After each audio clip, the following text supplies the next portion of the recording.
Biz tam yola çıkmıştık. Lastiğimiz patladı. Önemli olan hazırlıklı olmak. Dikkat et, kayacak. Çok güzel gözüküyorsun şu anda. Uhu. Sen hemen kesiyorsun. Ama çok Kesme. şey olacak. Bak influencerlar öyle yapmıyor. Tamam mı? En ufak bir şeyi kaos gibi yönetiyorlar. Kaos yaratalım. Sağ olsun.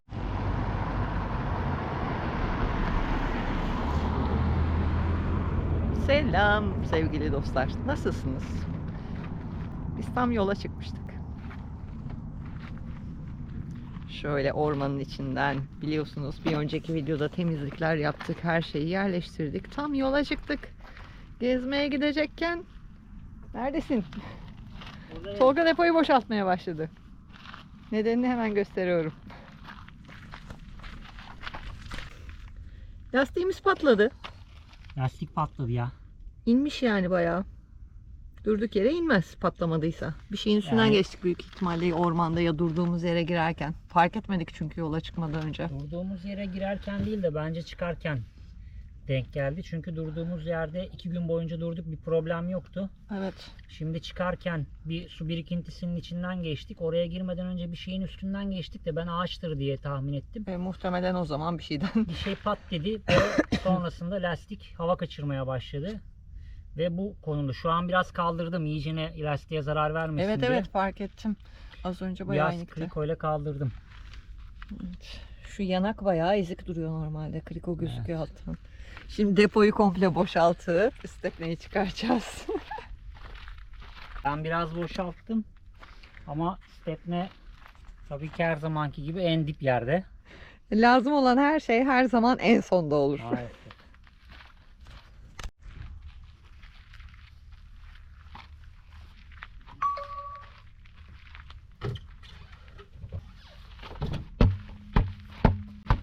Ne kadar da sevinçli bir lastik.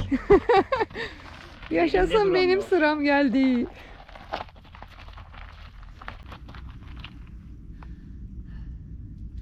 Evet, devamlı yolda olunca böyle şeylerle karşılaşabiliyorsunuz. Önemli olan hazırlıklı olmak.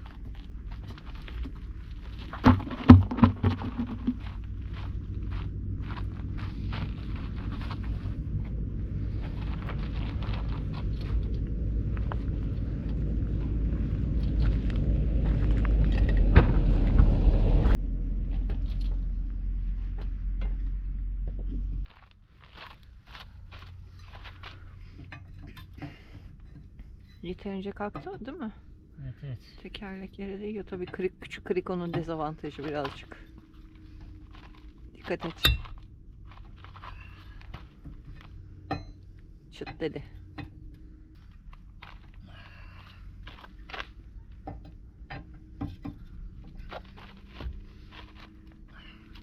Dikkat et ayağın kaymasın. Evet en zor yeri. Evet. Peki böyle bir durumda nasıl kolay yaparsınız bunu? Uzatma yaparak. Hayır. Evet, uzatma yaparak. Ama velev ki elinizde uzatma yok. Ama krikonuz var.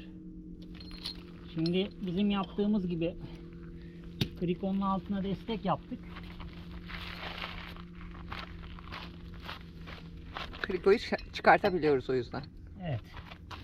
Krikoyu çıkartabiliyoruz. Şunun ayarını buna göre ayarlıyoruz. Altına tahta vereyim mi bir tane? Ya gerek yok ya.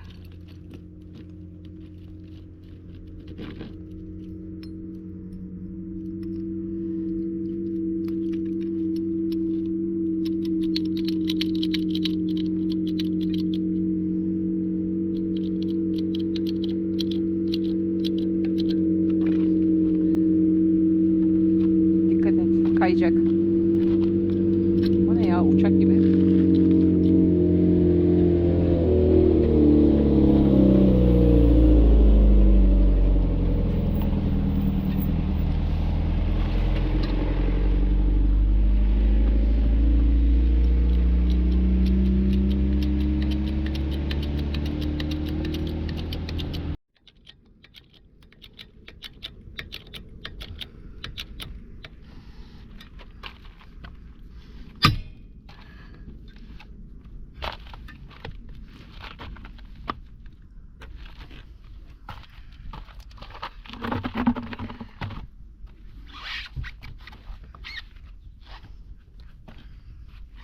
Nasıl sıkmışlarsa torklu anahtarın zararı.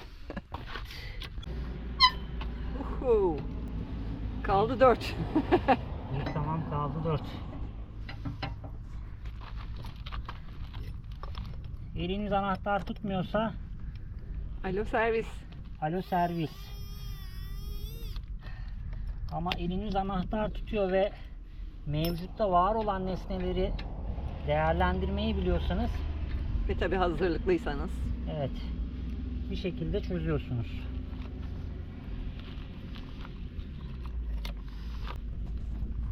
Aman dikkat et ha, ayağın kayıp düşme. Çok güzel gözüküyorsun şu anda. Bu tarafa ağırlık vermem lazım. Anı fotoğraflamalıyım. Hadi. Oha. Eğilecek.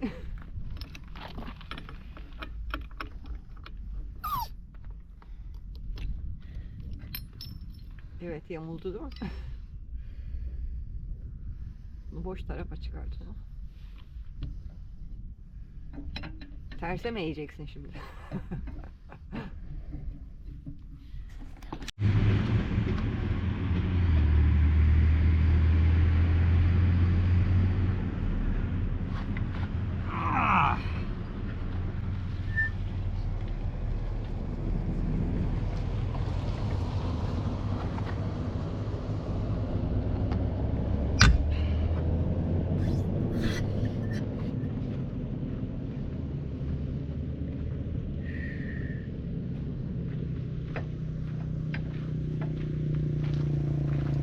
Oo, icatlar mı çıktı? Evet.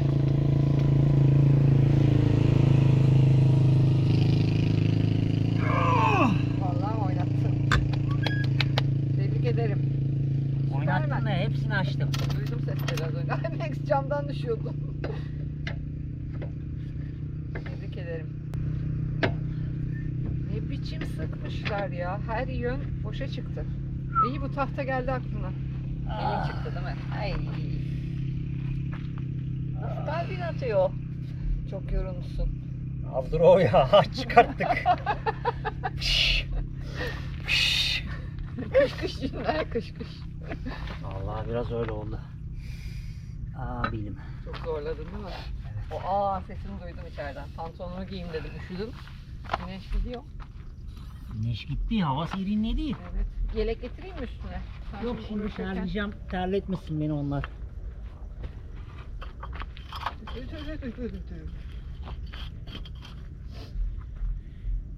Ne yapıyorsun? Ya arkadaşlara biraz önceki telefon konuşmasından bahsetsene. Ya bijonlar o kadar çok sıkışmış ki. Şunu vereyim. Çok zorlandık gerçekten. Normalde işte şu uzun tahta da aklımıza gelmedi. Böyle tahta ya da demir olunca gücü daha az harcayarak yapabiliyorsunuz. O da aklımıza gelmedi. Dedik bir bakalım yakında lastikçi var mı? En azından şu şeyleri açtıralım. 1500 lira istedi. Sonra Arabanız arızalı mı? lastik patladı. Tamirci var burada. Hallediyoruz. Önce geliyor yardıma. Yedek var mı? Var var. Teşekkür ederiz. Burada Gündoğdu'da tamirci var. İnternetten bulduk ama açtık. Bijonlar biraz zorladı az önce. Onun için biraz fazla uğraştık. Vardı yedeğimiz hazır. Bijonlara haç çıkarttım. açtık. Ha? Hay. Arkadaşlar gelmiş Max'e. Allah'ım ne güzeller. Max'im atlama sakın. Sakın. Ya. Onlar da şey. Bende 3 tane bir de kedim var. Oh maşallah. Maşallah. Biri evde. Maşallah. O laf dinlemiyor. Ya kediler Mangal zor. kırması sokak.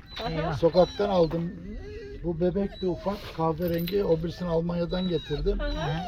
O laf dinlemiyor. Akşam bırakıyorum. Sabah eve Geziyor geliyor. geliyor. Otel gibi işte yiyor içiyor. Serseri o. Eğer bunu tamir etmek istiyorsanız Gündoğdu'yu biliyor musunuz? Şimdi Biliyorum, o biliyorum. tarafa doğru gideceğiz. Lara Oradan Market var ya, Lara Market. Hı hı. Evet, Hemen Lara Market'in yanında lastikçi Ahmet var. lastikçi Ahmet. Tamam. Tamam. Ya ötekini Umarım. tamir ettireceğiz mecburen. Yedekle gideceğiz çünkü. Yedekle stepneyle gideceğim. Bunu orada bir baktırayım, neden patladı, ne oldu, ne bitti. Sağlamdı çünkü, bir şey O, yok. o Muhtemelen yapar.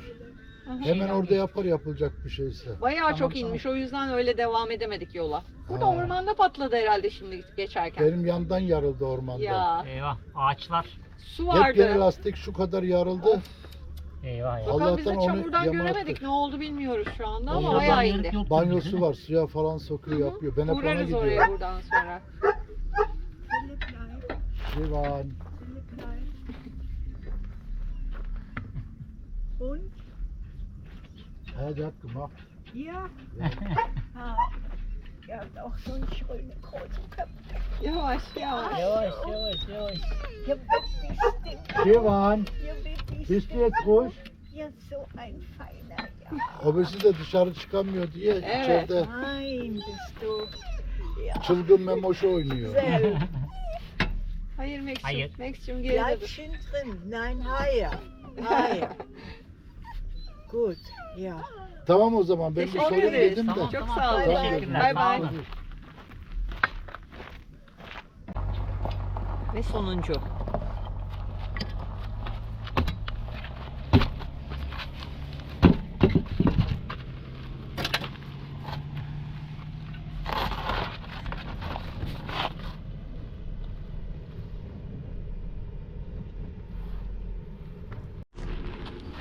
Borçludan çek.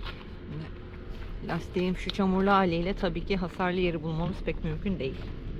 Zaten bulsak da biz bir şey yapamayız ona. Ne kadar temiz bir lastik.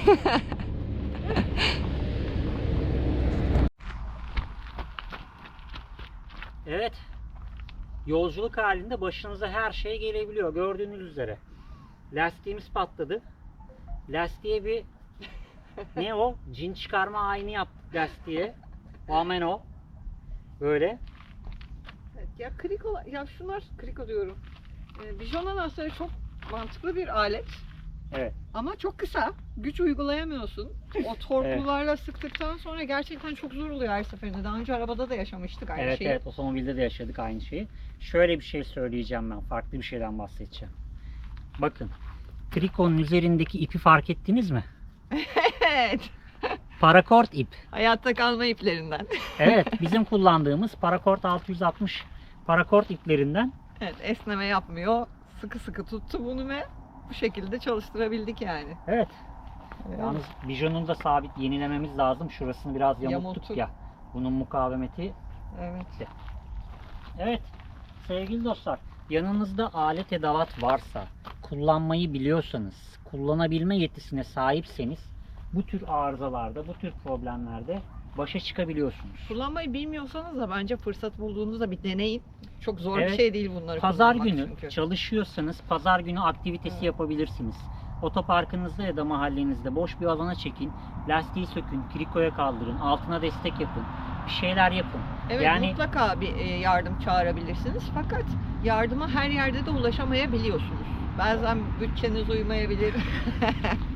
Bazen çok ıssız bir yerde kalabiliyoruz. Biliyorsunuz biz çok kalıyoruz. Burada yakında bir yer var evet ama genel olarak hep kendi başımızın çaresine bu yüzden bakmak istiyoruz. Oo, kocaman. Yardım sormaya geliyorlar.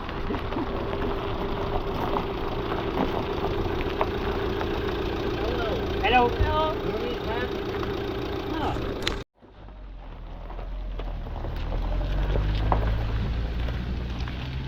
Ben hemen kestim bu konuşmayı. Sen hemen kesiyorsun. Ama çok Kesme. şey olacak. Bak influencerlar öyle yapmıyor.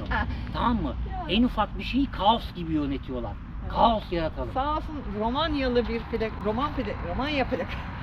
Romanya plakalı bir karavan geldi, geçiyordu ve yanımıza yanaşınca ben konuşma uzun sürer diye kamerayı kapattım. Sağ olsunlar yardıma ihtiyacınız var mı diye sordular. Baktılar biz başımızın çaresine bakıyoruz, gittiler. Karavan hayatı olarak algılamayın. Biz motosiklette de aynıydık. Bizim motosiklette çalışmadığımız zamanlar aktivitemiz yağ değiştirmek, bujileri değiştirmek, motora bakım yapmak, Ben motoru lastikleri ilk söküp aldığımda, takmak. seninle tanışmadan önce ilk motorumu aldığımda bir hafta sonra aküsünü söküp takmıştım. Çünkü akü bitmişti. Aküyü söküp götürmüştüm. Bir ay sonra da fren telimi değiştirmiştim kendim. Bunları yapın. Bak, şimdi motor Gerçekten. geçsin.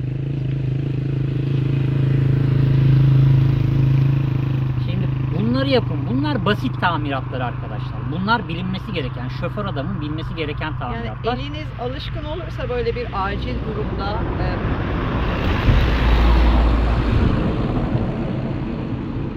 böyle bir acil durumda da panik yapmadan ne yapacağınızı bileceğiniz için rahatlıkla müdahale edebiliyorsunuz. Evet. O zaman hadi yeni lastiği takalım. Evet. Ay.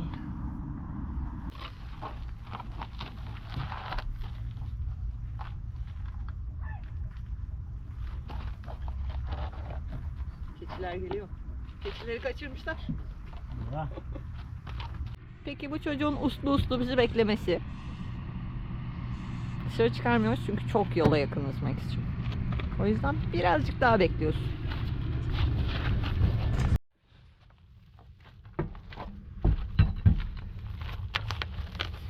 Yapabileceğim bir şey var mı? Yok. Ben şunu kayıtlara geçirteceğim. Alt geçti. Öteki nerede? Evet. Dur. Ben ayaktayken şöyle fittireyim. Şöyle fikir. Ama bırakmadık ki onu.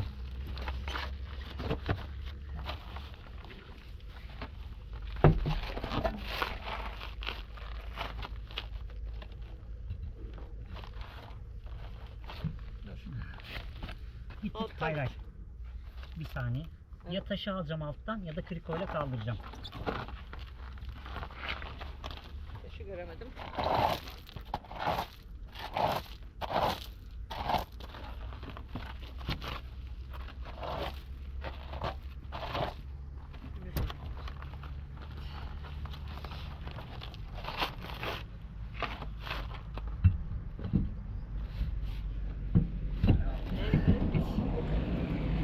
Çok iyi. Tebrikler. Dur. Şu kayıtlar, bunlar lastiği böyle yönyayı almak için işe yarıyor. Hizalamak için. Evet. Bunları böyle yavaş yavaş takıyorsunuz. Çıkıt çıkıt çıkıt çıkıt. Takarken çok kolay. Takarken pratik. Bu arada arkadaşlar yeni imajımla şok yaşıyorlar şu anda. Evet. Hızlı bir başlangıç oldu. Alışamadınız yeni imajıma Dön bakayım buraya. Şurayı görüyorsunuz değil mi? Onu ben kendim yaptım ya. Tolga kendi kendini yoldu tıraş yaparken. Evet.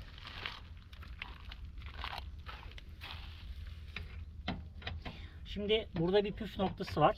Hı. Bunu hepsini, yani bir tanesini öyle ölümüne sıkıp diğerlerine devam etmiyorsunuz. Ha, evet. Şu biraz zor gidiyor. Biraz paslanmış. Ondan bunu birazcık boşluğunu alacağım. Bunları çapraz sıkacaksınız. Bak bir tane sıktın. Sonra bu bir tanesi lastiği yuvaya doğru yaklaştırdığı için bunların boşluklarını aldın. Çaprazdakini sıktın. Sonra üst çapraz. Sonra bu çapraz. Bunların hepsini böyle çapraz çapraz sıkabilirsiniz. Sonuna kadar değil ama hiçbirisi. Evet. Şimdi şu anda bir de lastiğimiz tamamen havada ya. Hı hı. Tamamen havadayken son sıkmayı yapmayacaksınız. Bunların boşluklarını aldık. Şöyle.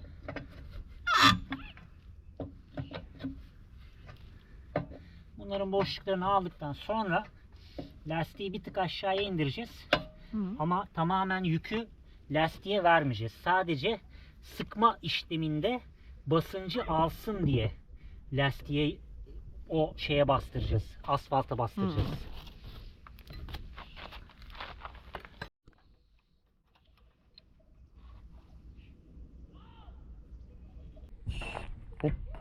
Ay ödüm koptu.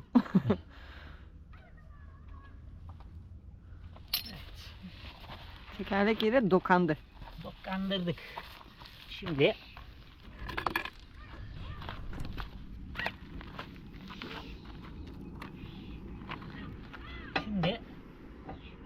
sökerken yaptığımız işlemi tekrar yapacağız.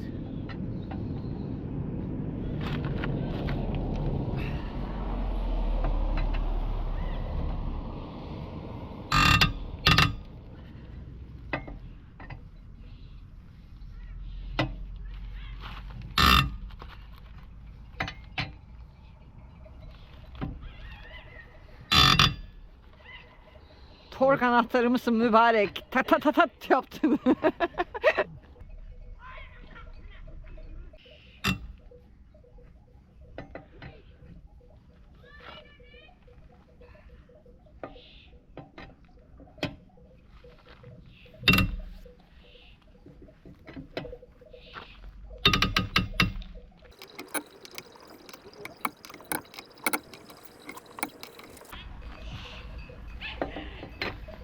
Arka planda gelen sesleri eminim siz de duyuyorsunuzdur. Hayvancılıkla ilgilenenler biliyordur ama bu sesleri çıkaranlar genellikle %100 hatta %1000 keçi çobanı oluyor. Keçi çobanlarının böyle bir dili var. Göstersene arkadaşlar. Gölgeden gözükmüyor pek de. Keçiler, koyunlar.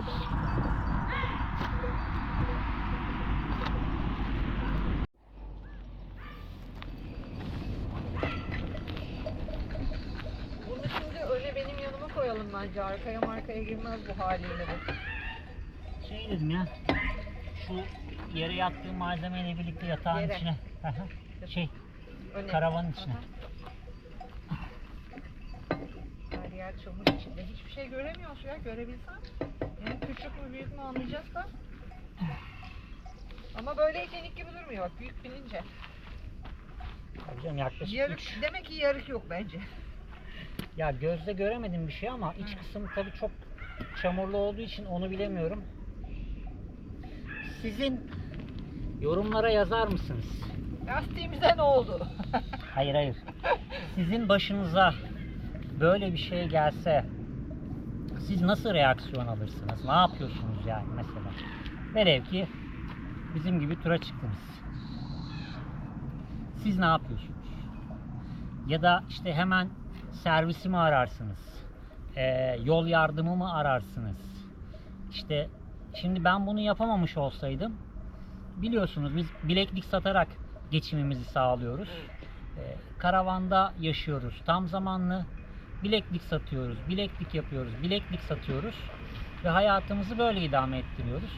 Şimdi ben bu lastiği değiştirememiş olsaydım şayet, En az 3 tane bileklik.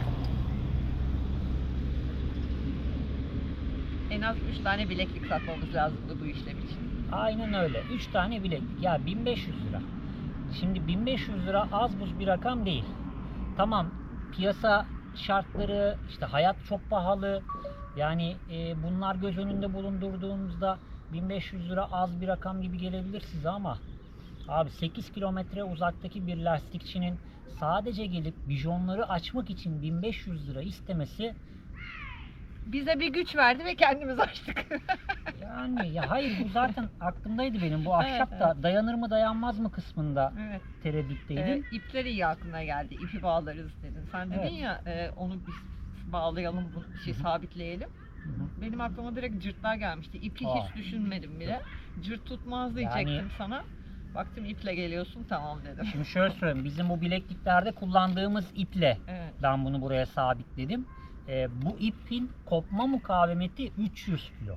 Sen de 300 Yani- kilo basamayacağına göre Tabii, zaten herhalde. şimdi- Bir de tek bir tanesinin baksana kaç tane Tabii, katman var. bunu kaç katman yaptım. Böylelikle ipin esneme payını da ortadan kaldırmış oluyorsunuz. Evet.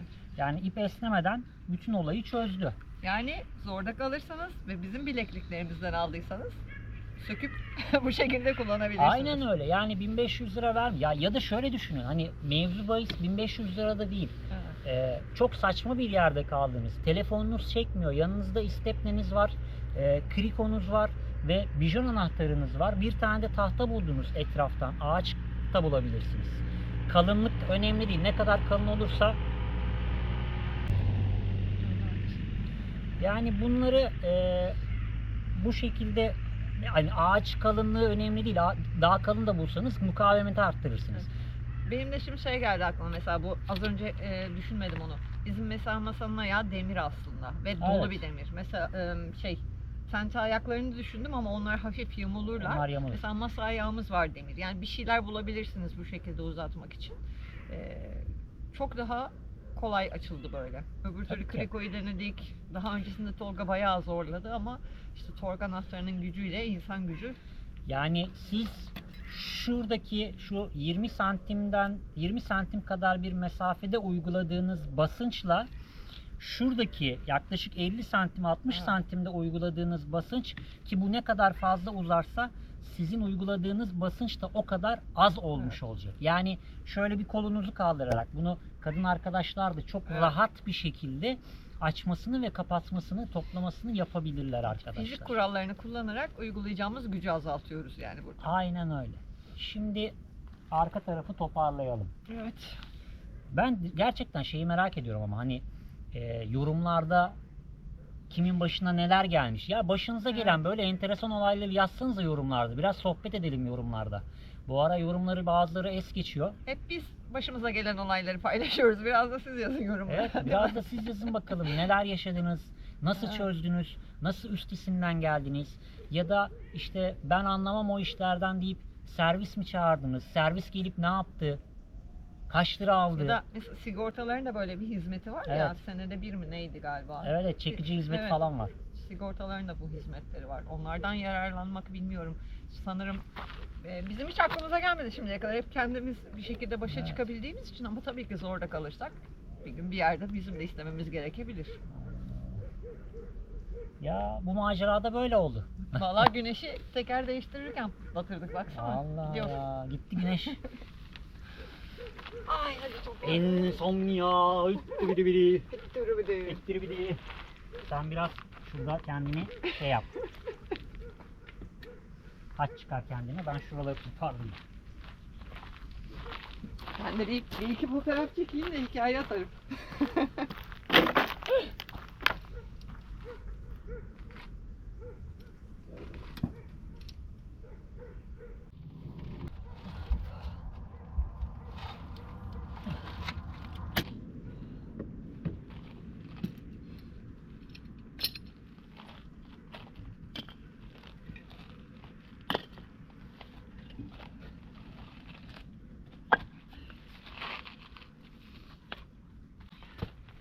Bu arada bir şey daha söyleyeceğim size. Bu kütükler, bu kocaman bir parçaydı. Bunu yanlış hatırlamıyorsam Datça Perili Köşk'te kesip aldım ben. Yaklaşık 2 yıl önce. Bu tür malzeme, kütük yanınızda bulundurun. Karavanı Gönya'ya almak için de kullanabilirsiniz. Bu tür işlerde de kullanabilirsiniz. Yani kütük her zaman iyidir. Kumda batarsınız, çamurda batarsınız. Bunlardan destek alarak lastiği havaya kaldırırsınız. Kendinizi kötü durumdan kurtarmış olursunuz dostlar.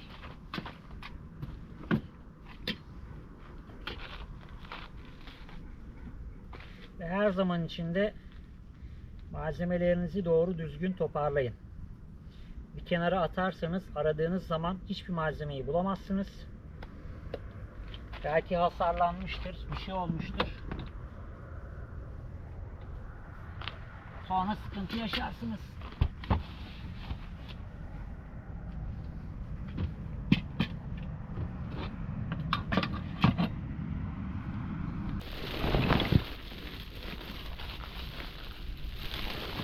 Şimdi toparlanalım.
Yalnız o kadar araba geliyor geçiyor. Kamyonlar, arabalar, taksiler, hatta motorlar.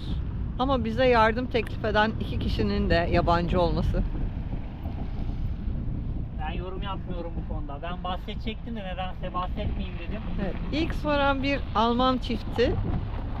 İçeriye girmişlerdi, geri döndüler. Evet. İkinci gelenler de yollarını değiştirip yanımıza kadar gelen bir karavancı Romanyalı bir çiftti.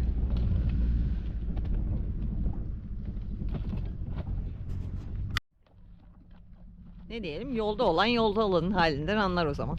Evet. Kesinlikle öyle. Önde mi kaldı onlar sanki biraz? Yok.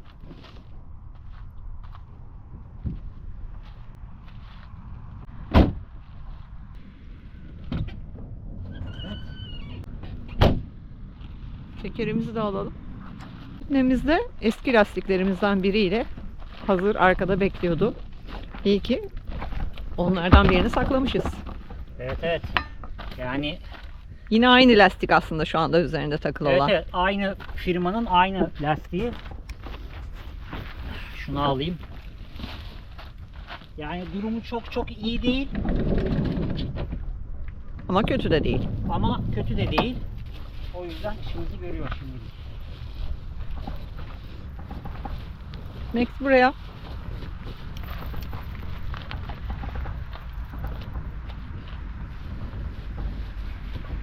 Şöyle koyalım.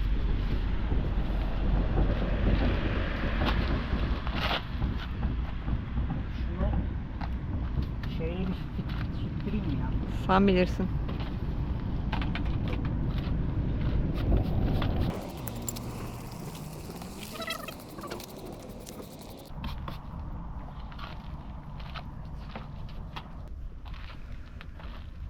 Evet.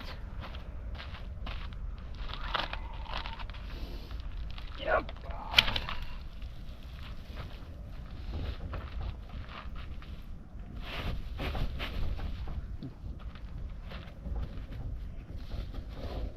Evet. Nasıl? Çok güzel. Yolcumuz var.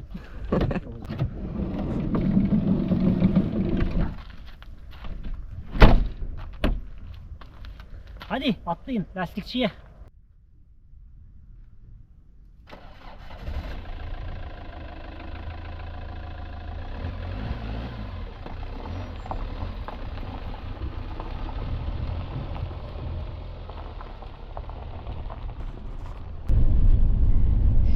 Şu karşı dağ o kadar güzel görünüyor ki kameradan çok uzak çıkıyordur. Evet maalesef. Biraz da biz gölgedeyiz ya, orayı çok netleyemiyoruz uzak olduğu için. Evet. Çok güzel gözüküyor.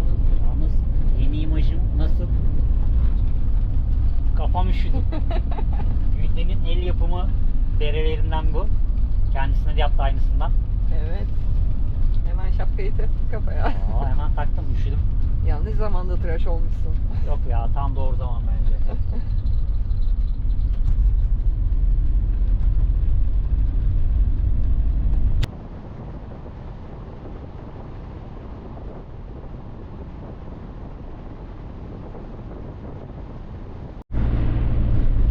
Bakalım şanslı lastikçi kim olacak? Yolumuzun üstündeki ilk lastikçiye gideceğiz.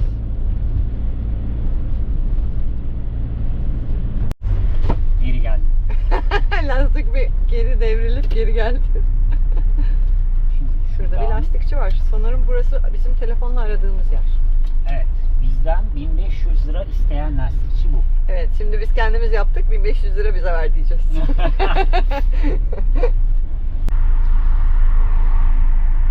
Lastik. Lastik. Terazi, lastik, jimnastik. Pam pam. Biz size geldik, bittendik.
Aa, çivi girmiş. Çamur gidince çıktı. Oradan veriyor fıtır fıtır.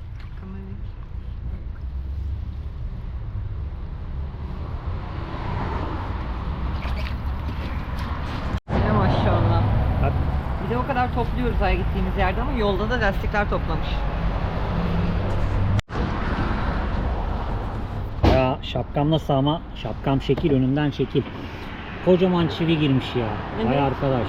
Bir de biz gittiğimiz her yerde sahil olsun, orman olsun, bulunduğumuz yerdeki bütün çivileri toplayıp atıyor Tolga bir kenara. Topluyoruz ama ormanın içindeki çiviyi de maalesef göremedik Bulmuşuz. geçerken. Koca ormanın içinde çivi bulmuşuz Vallahi arkadaş. billahi ya. Şimdi ne unuttuk biz? Ne unuttuk? Kaç liraya yapacağını sormayı unuttuk. Evet. Evet yani. Direkt yeri bulayım derken aldı abi. Aa, direkt aldı. Şimdi lastiği söküyor. Bakalım ne olacak. Ben gideyim başına. Günahımız ne? Ben gideyim başına, arkadaşları sana emanet ediyorum. Biz bekleyelim seni. Hadi siz bekleyin.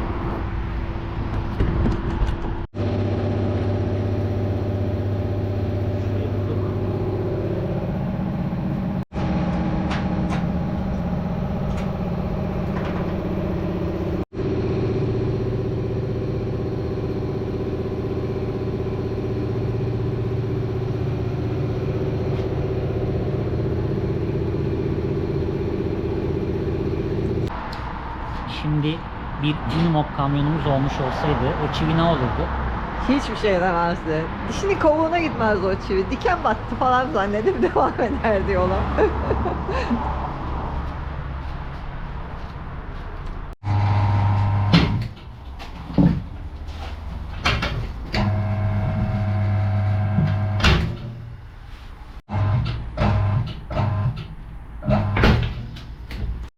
Karadeniz turu yaptık. Karavana müşteri çıktı şu anda.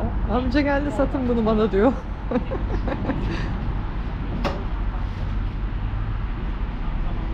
Tolga karavanı tanıtıyor. Evsiz kalabiliriz her an.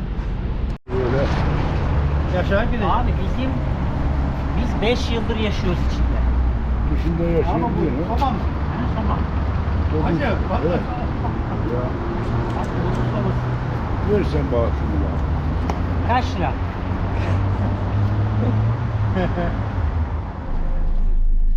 Lastikçiyi kapattık. Pazarlık devam ediyor. Abinin karşıda dükkanı varmış. Ben de sizi kolay kolay bırakmam. Gelin karşıya dedi. Çay, çiğ köfte ısmarlayacağım size. Gelin bakayım daha çok konuşacağız dedik. Buraya gidiyoruz. Hazır. Bu arada lastikçi ne kadara mal oldu? Lastikçi 300 liraya mal oldu. 300 liraya lastik tamiri yaptı. Çivi çıkarttı içinden. Evet. 1,5 liradan kaçtık. 300 liraya işimizi hallettik. Çok şükür. 1200 lira kârdayız. Evet. Şimdi bir de karavanı satarsak 700 lira teklif etti de o iş olmaz öyle. Amca bırakmadı ama. Sen o ara ödemeyi yaparken bana Ha. direkt şey dedi. Daha çok konuşacağımız var. Hadi gelin dedi. Tatlım 1,5 derse hemen paketliyoruz. Hemen. Biz sokakta buradan direkt Aksaray'a. Eşyaları nasıl taşıyacağız yanımızda? Amcaya bırakırız. Amcaya emanet. bırakırız, bana bırakın dedi ya, bir şey olmaz. Şunun girdiği yoldan gireceğim ben. Evet. Sohbetimiz, muhabbetimizi ettik. Çiğ köftemizi yedik. Valla akşam oldu. Günü de bitirdik. Vallahi billahi gün bitti.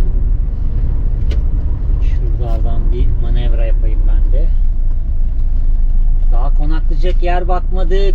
Suyumuz yok. doldurulmadı. Market alışverişi yapacaktık. Ekmeğimiz yok. Hepsi lastikçi de geçti. Evet, saat oldu 8. Sarı. O zaman bir sonraki macera deme bak. Böyle dediğin her videodan sonra biz kesin bir macera yaşıyoruz. Önceki videonun sonuna bakarsan Tolga macera dedi. Bir sonraki videoda görüşmek üzere sevgili dostlar. Kendinize iyi bakın. Hoşçakalın.